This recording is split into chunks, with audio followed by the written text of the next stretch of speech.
Hey RT students, have you ever wondered why patients that have right-sided heart failure end up with jugular venous distension as well as swollen ankles?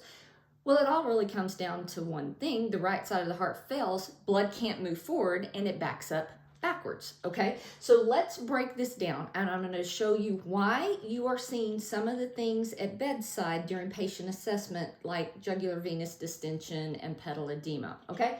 So we traced blood flow through the heart, and blood flow through the heart is very important because you understand it going forward on all the structures. Well, when you're talking about heart failure, it's not so much that you have to trace blood forward. It is more the thought process of what happens moving backwards, okay? So I'm going to take this from an NBRC standpoint. A lot of times on the NBRC standpoint, from the NBRC standpoint, you are going to see jugular venous distension and pedal edema or pitting edema in COPD patients. So I'm going to take it from that standpoint, okay? So in COPD, a lot of these people live with chronic hypoxemia and chronic hypercapnia, low O2s and high CO2s. What the combination of those two things do is cause all the pulmonary capillaries in the lung to vasoconstrict, okay? So all those capillary beds get smaller. This is called pulmonary hypertension, by the way. When all those vessels get smaller, that's pulmonary hypertension. So now here, this makes sense. That right ventricle has to pump against all those capillaries that are super, super small. So it has to push harder to do that. So that right ventricle is working a lot harder. Right ventricular workload is what we call that. So it's working super hard.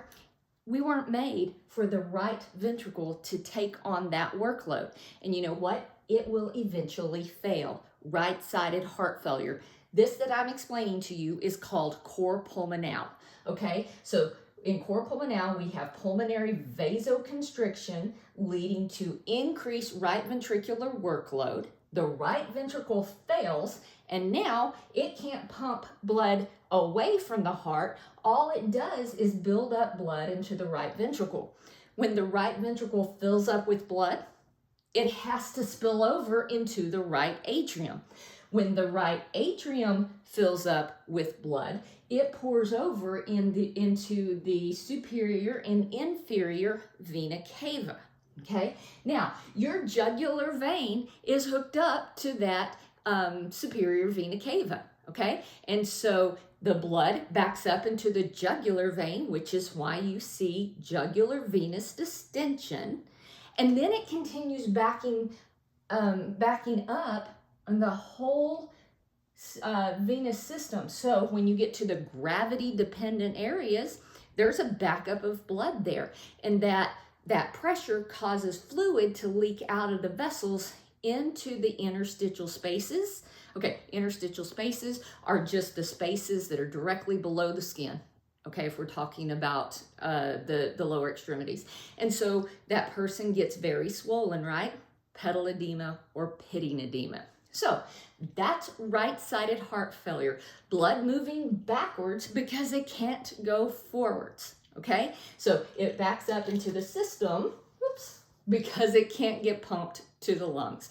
So on our next episode, we're going to talk about how left-hearted failure looks completely different than right-sided heart failure on HQ's FAST-5. See you soon.